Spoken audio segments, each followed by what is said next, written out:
ലിംഗത്തിന്റെ വീക്കം, ഇതിനെയാണ് ലിംഗവീക്കം എന്ന് പറയുന്നത്.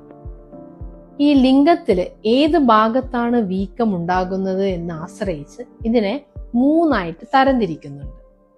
ഒന്നാമതായിട്ട് ലിംഗത്തിന്റെ മുൻഭാഗത്ത് വീക്കമുണ്ടാവുന്നു. ഇതാണ് മെലനൈറ്റിസ്. ഇവിടെ അഗ്രചർമ്മത്തിന്റെ അടിയില് അഴുക്കടിഞ്ഞുകൂടി ഇവിടെ ഫംഗൽ, ബാക്ടീരിയൽ അണുബാധയൊക്കെ കൊണ്ട് ഇൻഫെക്ഷൻസ് ഉണ്ടാകുന്നു. പിന്നെ രണ്ടാമത്തതായിട്ട് ലിംഗത്തിന്റെ മുൻഭാഗത്തെ മുൻചർമ്മം, ആ മുൻചർമ്മത്തിൽ ഉണ്ടാകുന്ന വീക്കം, ഇതിനെയാണ് പോസ്റ്റൈറ്റിസ് എന്ന് പറയുന്നത്.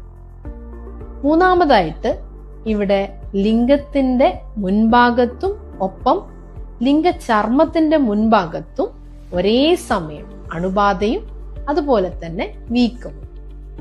ഈ ഒരു അവസ്ഥയാണ് മൂന്നാമത്തത്. ഇത് കൂടുതലും സർക്കംസിഷൻ ചെയ്യാത്ത പുരുഷന്മാരിലാണ് കൂടുതലായിട്ട് കണ്ടുവരുന്നത്.